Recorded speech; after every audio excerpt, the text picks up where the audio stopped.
Cerita Silat Online Channel mempersembahkan serial Pendekar Raja Wali Sakti, episode Bangkitnya Pandan Wangi, bagian 3. Walaupun malam sudah menyelimuti persada, namun seluruh kegiatan di desa Banyu Biru belum juga berhenti.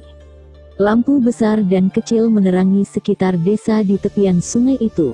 Namun tidak demikian halnya dengan sebuah rumah yang terletak agak terpencil letaknya dari rumah-rumah lainnya.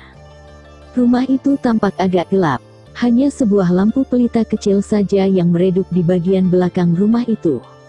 Tampak seorang laki-laki tua berjubah putih panjang, duduk bersila di sebuah altar batu putih yang licin dan berkilat. Di depannya terdapat sebuah kolam yang berisi air berasap menggolak mendidih. Air yang putih keruh bagai susu, juga ditabur bermacam-macam bunga dan daun-daunan. Laki-laki tua yang berambut dan berjenggot putih itu duduk bersila. Kedua tangannya merapat di depan dada, dan matanya setengah terpejam, namun mengarah lurus ke kolam di depannya. Tidak ada lagi penerangan, kecuali pelita kecil yang tergantung pada palang kayu melintang di atas kolam itu. "Bangkitlah, cucuku. Sudah 3 hari kau berada di situ. Bangkitlah," desah laki-laki tua itu lirih. Air di dalam kolam itu terus bergolak mendidih diiringi suara-suara letupan kecil. Golakan di dalam. "Bangkitlah, cucuku. Sudah 3 hari kau berada di situ. Bangkitlah," desah laki-laki tua itu. Bibirnya komat kamit terus, dan matanya terpejam rapat. Lalu tubuh perempuan itu pun mengambang naik dan terus naik, hingga berada di atas kolam. Kolam itu nampak semakin terasa kuat dan mulai terdengar gemuruh.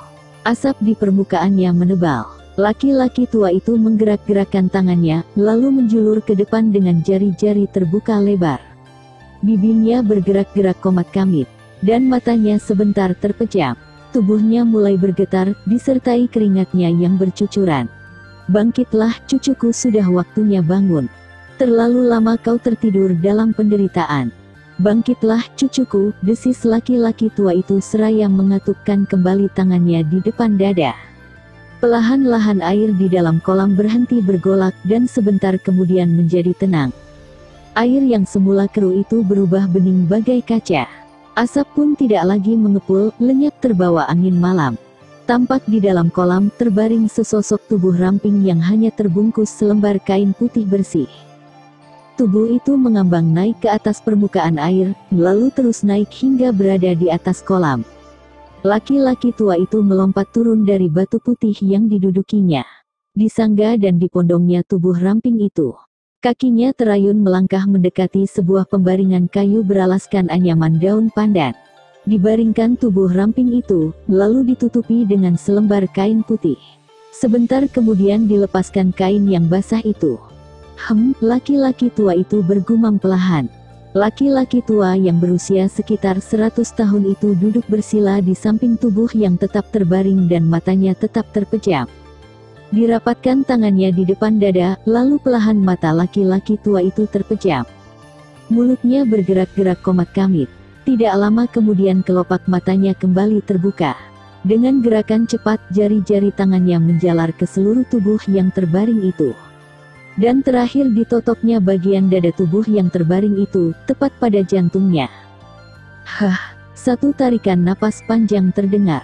Laki-laki tua itu tetap duduk bersila, tapi kini telapak tangannya bertumpu pada lutut.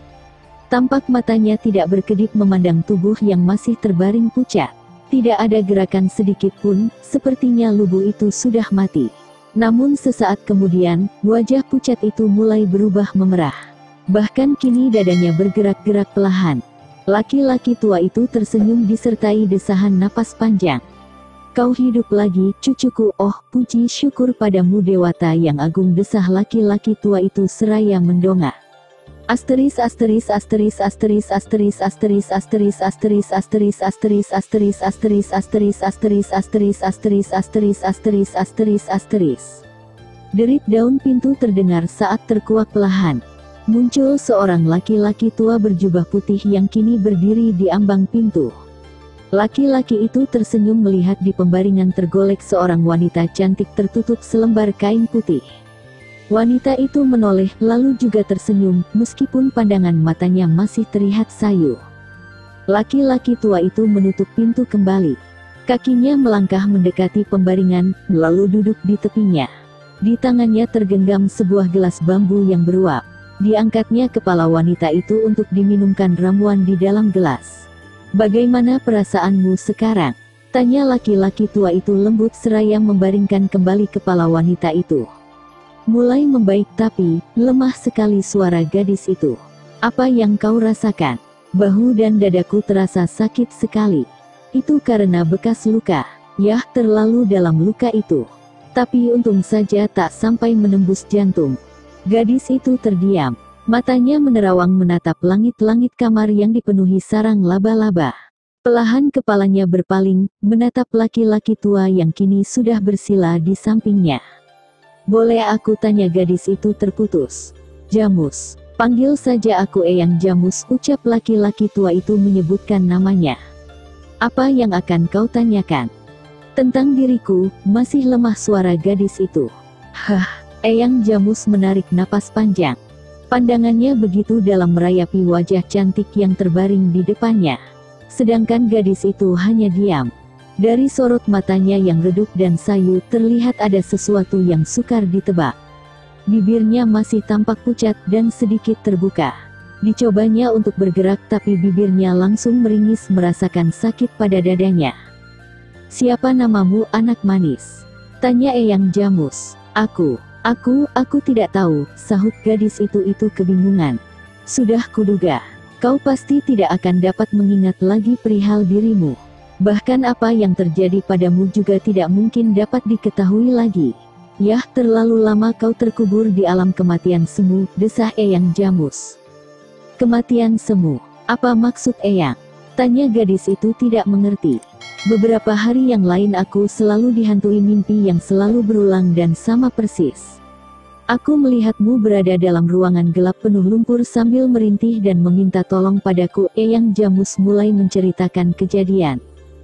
Gadis itu memperhatikan dengan seksama. Dicobanya untuk bisa mencerna dan mengingat apa yang terjadi pada dirinya, sehingga sekarang terbaring di rumah kecil yang hanya ada satu kamar ini. Tapi pikirannya benar-benar kosong, dia seperti seorang bayi yang baru lahir kembali. Tak satu pun yang dapat diingatnya. Semula kuanggap itu hanya mimpi biasa.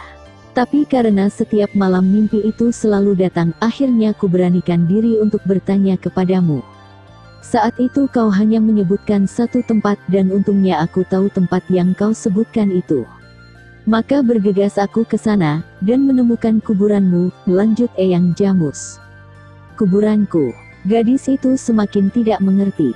"Benar, kau sudah terkubur hampir 3 purnama. Ketika ku coba memeriksa, aku benar-benar terkejut. Ternyata kau masih hidup. Itulah sebabnya mengapa ku bongkar kuburanmu dan sekarang berada di rumahku ini. Aku tidak tahu, seandainya sudah lewat 3 purnama mungkin kau benar-benar mati." "Jadi, apakah aku ini memang sudah mati, Eyang?" tanya gadis itu. "Semua orang memang akan menyangka begitu. Itu sebabnya kau dikubur. Tapi sebenarnya jiwamu masih tersimpan dalam ragamu. Kau hanya mati semu." "Cucuku," Eyang Jamus berusaha menjelaskan. Aku tidak mengerti maksudmu, Eyang." "Memang sukar untuk dimengerti. Kau sendiri juga tidak mungkin mengetahui masa-masa hidupmu. Kau adalah sosok manusia langka yang sukar dicari pada masa sekarang ini. Sebenarnya aku sendiri hampir tidak percaya kalau di zaman sekarang ini masih ada orang yang bisa mati semu, sebelum mati sesungguhnya." "Eyang, bisa kau jelaskan siapa aku ini?" pinta gadis itu. "Sulit, sebab belum kutemukan jawaban mengapa kau bisa mati semu dalam jangka waktu yang lama. Biasanya orang yang mati semu paling lama mampu bertahan 3-7 hari. Tapi, kau hampir 3 purnama masih juga belum mati sesungguhnya. Kalau begitu, berilah nama padaku, Eyang. Mungkin aku bisa membantumu," pinta gadis itu. "Nama apa yang kau inginkan?" "Aku tidak tahu." Eyang Jamus terdiam beberapa saat. Rupanya juga kesulitan mencari nama untuk gadis yang tidak tahu apa-apa ini. Gadis yang seperti baru saja dilahirkan ke dunia ini. Eyang Jamus beranjak bangkit dari pembaringan, dan melangkah menghampiri sebuah lemari kecil lantas membukanya. Dari dalam lemari itu dikeluarkan seperangkat pakaian biru dan sebilah pedang, kemudian dibawanya pada gadis yang masih terbaring lemah. "Benda-benda ini kutemukan bersamamu di dalam kubur," kata Eyang Jamus. "Semua ini milikku Eyang," tanya gadis itu. "Benar, semua milikmu. Kau tidak mengenalinya." Gadis itu menggeleng perlahan. "Aku kenal pedang ini. Dulu pernah diperebutkan tokoh-tokoh rimba persilatan. Waktu itu aku tidak ingin ikut campur, dan bersikap masa bodoh. Sudah puluhan tahun ku tinggalkan dunia persilatan, dan tidak ingin mengotori tanganku lagi dengan darah dan kekerasan. Namun demikian tidak akan dapat kulupakan pedang ini," jelas Eyang Jamus. "Apakah pedang ini mempunyai nama Eyang?" tanya gadis itu. "Benar. Semua senjata pusaka selalu mempunyai nama yang sesuai dengan keampuhan dan kegunaannya." "Apa namanya?" "Pedang Naga Geni." "Pedang Naga Geni." Biasanya, pedang ini tidak pernah terlepas dari kitabnya yang bernama Kitab Naga Sewu. Dalam kitab itu berisi jurus-jurus Naga Sewu, yang sukar dicari tandingannya bila seseorang benar-benar telah sempurna menguasainya. Tapi sayangnya, tidak kutemukan kitab itu. "Aku tidak tahu Eyang. Aku bisa mengerti. Sekarang ini kau bagaikan bayi yang baru saja lahir. Masih putih, bersih, dan polos. Saat kau buka matamu untuk pertama kali, maka disitulah kau buka lembaran hidupmu yang baru. Tidak ada lagi kehidupan masa lalumu. Eyang."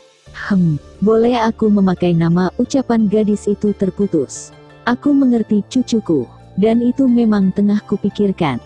Untuk mengingatkan, kau pantas menyandang nama Putri Naga Sewu," potong Eyang Jamus. "Putri Naga Sewu," gadis itu menggumamkan nama barunya. Bibirnya tersenyum manis dan tola, matanya bersinar cerah. "Terima kasih Eyang. Ya, sekarang istirahatlah. Masih perlu 7 hari kau berbaring.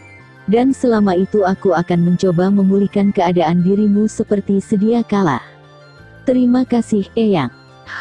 Bersambung ke Bangkitnya Pandan Wangi bagian 4. Masih bersama cerita silat online channel. Jangan lupa like and subscribe. Terima kasih.